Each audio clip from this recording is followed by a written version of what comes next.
Bem, alguém certa vez anunciou: a matemática é a rainha de todas as ciências. Mas afinal, o que é ciência? Existem muitas definições, mas talvez a mais simples e útil seja: é toda a área de conhecimento que utiliza o método científico como alicerce. Podemos elencá-lo da seguinte forma: observamos um dado fenômeno, formulamos então hipóteses, propomos e realizamos experimentos para testar as nossas hipóteses e, por fim, analisamos se os dados coletados corroboram com as nossas hipóteses.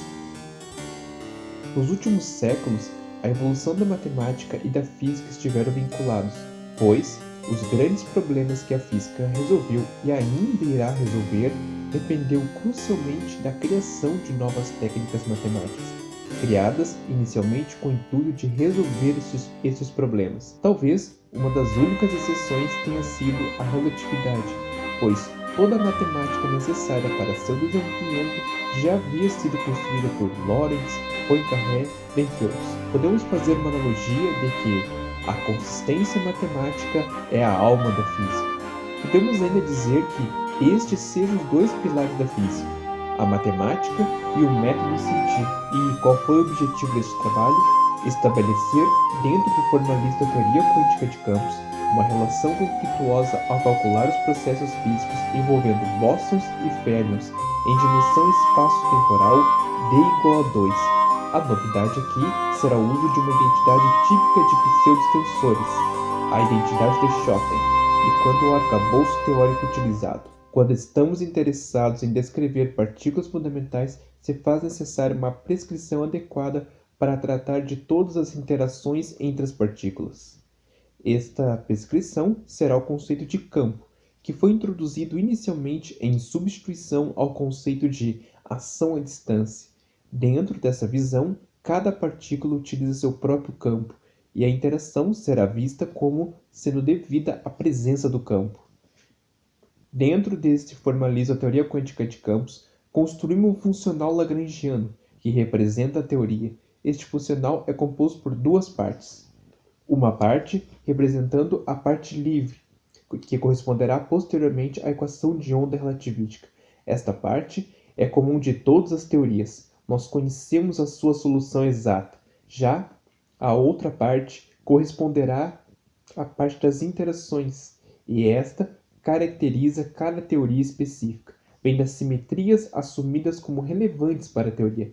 Esse conjunto de simetrias exerce o papel de hipóteses a respeito da teoria, que serão tratadas com algum processo físico específico e então comparadas com os resultados experimentais. Com o funcional definido, aplicamos o princípio variacional, gerando um conjunto de equações diferenciais. Destas equações, ao resolvê-las, poderemos investigar as implicações de um certo conjunto de simetrias. Esta é a tarefa central em teorias de campo: encontrar as soluções das equações diferenciais construídas com as condições de contorno adequadas, e o método poderoso para isso é o das funções de Green. As funções de Green g de x menos x' têm como significado físico o fato que ela representa o campo no ponto x devido à densidade de corrente unitária no ponto x', e o propagador de Fermi nada mais é do que uma função de Green para a equação de onda. O problema é que geralmente as equações obtidas são acopladas e não lineares. Raramente a solução exata estará disponível e no geral, quando estiver, dificilmente possuirá relevância fenomenológica. Devemos deixar claro que não estamos afirmando que não existam tais soluções em sua forma exata, mas sim que hoje não dispomos de ferramentas matemáticas capazes de tal feito. Mas existe uma forma de prosseguirmos na nossa investigação. Na verdade, é a única forma viável. Vamos utilizar o método perturbativo. Como bem sabemos, as soluções perturbativas são construídas a partir da parte livre, a parte a qual nós conhecemos sua solução exata, que no espaço dos momenta corresponderá aos propagadores de Fermi. Sendo assim, os propagadores têm um papel fundamental na construção das amplitudes. Então, se houvesse algum problema com a convergência da série perturbativa IA, seria um bom ponto de partida começar trabalhando numa forma equivalente para estes propagadores através de uma identidade seria o ideal, por ser absoluta. O método perturbativo em teoria quântica de campos emergirá através das regras de Feynman, que é uma sistematização criada por ele. Quando pensarmos em uma forma geral para as amplitudes físicas, devemos pensar em como ela emergirá da aplicação das regras de Feynman, e não caso as soluções exatas estivessem disponíveis. As amplitudes obtidas representam as implicações das simetrias implementadas. As predições dentro desse método nem sempre serão bem definidas e unívocas, pois as amplitudes podem depender de uma sequência de passos matemáticos intermediários que são distinguíveis entre si, ou seja, as predições poderão estar contaminadas por infinitos e por ambiguidades que são intrínsecas desse método, levando à perda do poder de predição. Devemos enfatizar que o uso do método perturbativo como ferramenta de apoio na utilização do método científico em investigações da teoria quântica de campos não é uma escolha, mas sim a única opção viável da qual dispomos. Falando de ferramenta de apoio, ao longo da construção da física, constatou-se a existência de certas leis de conservação, simetrias, e que era útil utilizá-las na resolução dos mais diversos problemas. Uma das mais famosas é a invariância por translação. Sendo assim, um shift na variável de integração estaria autorizado. Entretanto, quando estivermos manipulando integrais divergentes, ao fazer o shift, devemos acrescentar os termos de superfície para que a identidade seja mantida, tal como garante o teorema matemático, mas estes termos são incômodos. A maneira que vem sendo tratado este problema das integrais divergentes é através das técnicas de regularização, onde justamente estes termos são eliminados no processo. Algo como 0 igual a 1 está escondido nesse processo. Ignorar ou eliminar estes termos incômodos significa simplesmente violar a matemática. Na presente investigação, não analisamos sob a ótica da regularização, mas sim por um método alternativo, apresentado na tese de Orimar Batistel. Devemos relembrar que os cálculos efetuados em uma investigação científica devem ser consistentes com o método científico, ou seja, gerar resultados livres de ambiguidades, únicos e consistentes com as simetrias implementadas na construção da teoria. E como se dará o cálculo por meio desse método alternativo? Nós organizamos o cálculo dos processos físicos em duas etapas.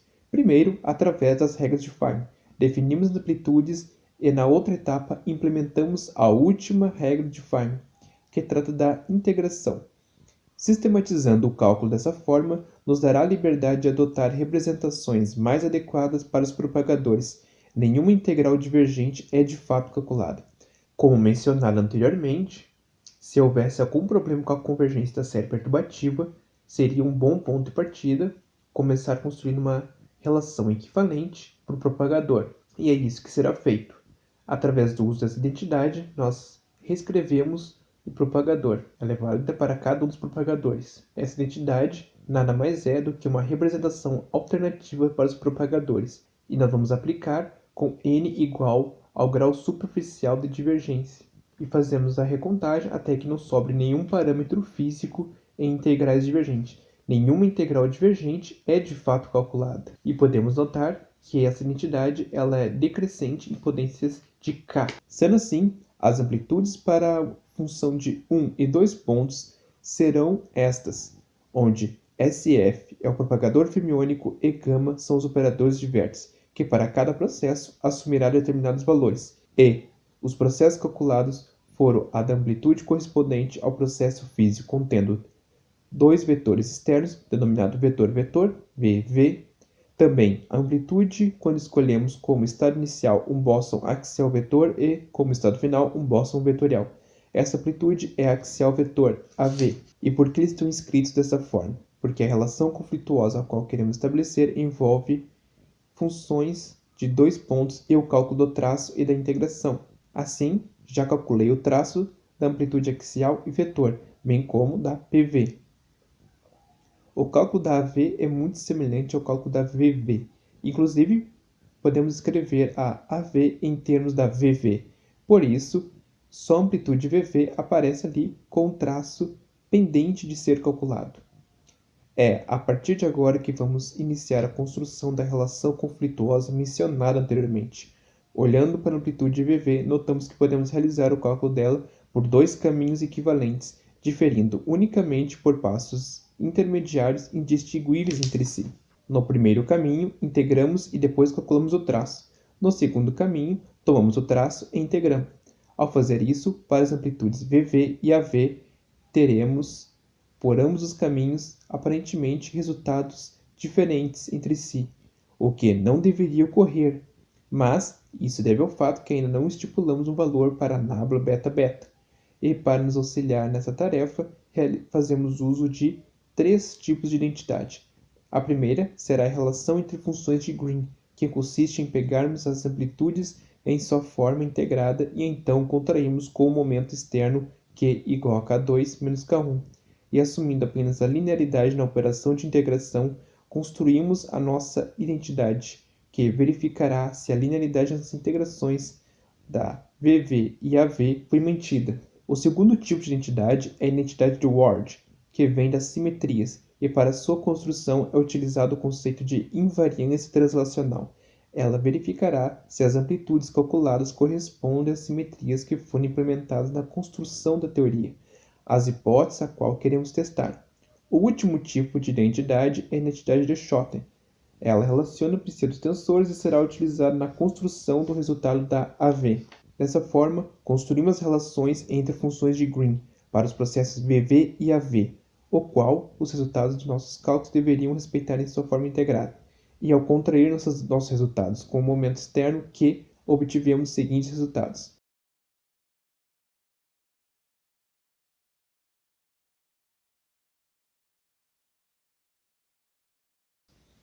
Notamos que, indo pelo segundo caminho, temos preservado a linearidade das operações. Já, para o primeiro caminho, temos um termo violador, e a identidade só será satisfeita se e somente se ela for igual a zero, ou seja, nábula beta-beta igual a menos i sobre 2π.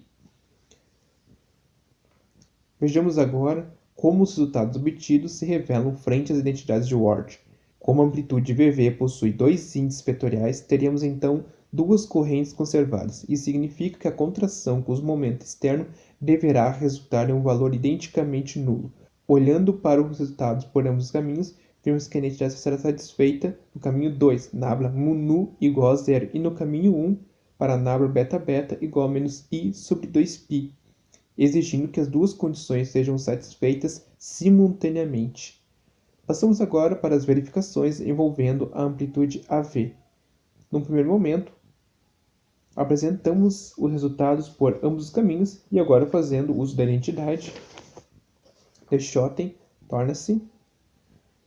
Do ponto de vista matemático, essas duas expressões são idênticas, uma vez que podemos relacioná-las através de uma identidade. Ao verificar se a linearidade foi mantida, ao contrairmos com o índice vetorial, a primeira relação nos fornece o resultado desejado. Já ao contrairmos com o índice axial, a primeira relação não permite a identificação imediata com a identidade. Assim, notamos que a identidade de Ward só será satisfeita se e somente se nábula beta-beta igual a menos i sobre 2π. Finalizamos com a identidade de Ward para a amplitude AV, das condições que só será satisfeita se nábula mu igual a zero e nábula beta-beta igual a menos i sobre 2π, ou seja, diferente de zero. Retornamos à tela as condições necessárias para as amplitudes sejam mantidas. Nábula mu igual a zero e nábula beta-beta igual a menos i sobre 2π. Os objetos estão relacionados pela seguinte relação. Então, bastaria calcular o valor de um deles para obter o outro. Então, calculamos nábula beta-beta através de uma identidade, através também da premissa da linearidade da integração. Obtemos um valor que corrobora com as condições necessárias para a unicidade e linearidade dos cálculos. Mas há um conflito, pois, para satisfazer as relações de simetria, foi necessário tornar nábula mu identicamente nulo. Então, como poderia um tensor ser identicamente nulo enquanto seu traço seja não nulo? Além que a relação G mu contraído com nábula mu resultando nábula mu, não resiste isso. Do mesmo modo, a identidade de Schotten parece não permitir isso, pois ou ambos são nulos ou não nulos. E, agora calculando nábula mu chegamos ao resultado não nulo. Mas isso é o esperado, pois termos e superfícies são estruturas matemáticas não nulas. Sendo assim, a possibilidade de obtermos amplitude via cálculo perturbativo consistente com as simetrias implementadas será arruinada. Métodos de regularização, tais como a regularização dimensional, fazem estes termos de superfície iguais a zero, mas como vimos, eles são não nulos. Mas se fizermos nabla nu igual a zero, teremos que fazer nabla beta beta igual a zero. Mas como vimos, ele é não nulo. Há uma razão para termos resultados ambíguos e não consistentes com as relações de simetria, em divergência com grau superior ao logaritmo, pois as amplitudes caracterizadas como contribuições de diagramas contendo loops possuem propagadores como linhas internas. Cada uma dessas linhas carrega um momento, mas a atribuição do momento carregado por uma linha interna não é única, pois há diversas rotulações que serão compatíveis com a conservação do momento em todos os vértices. Se aceitar uma prescrição que forneça resultados com as simetrias satisfeitas, para isso, tornando os termos de superfície nulos por construção, estaremos conquistando um sucesso não merecido, pois estaremos violando a matemática. É como o acordo entre Fausto e Mefistófeles. Para termos o sucesso almejado, devemos entregar a alma da física, que é a consistência matemática.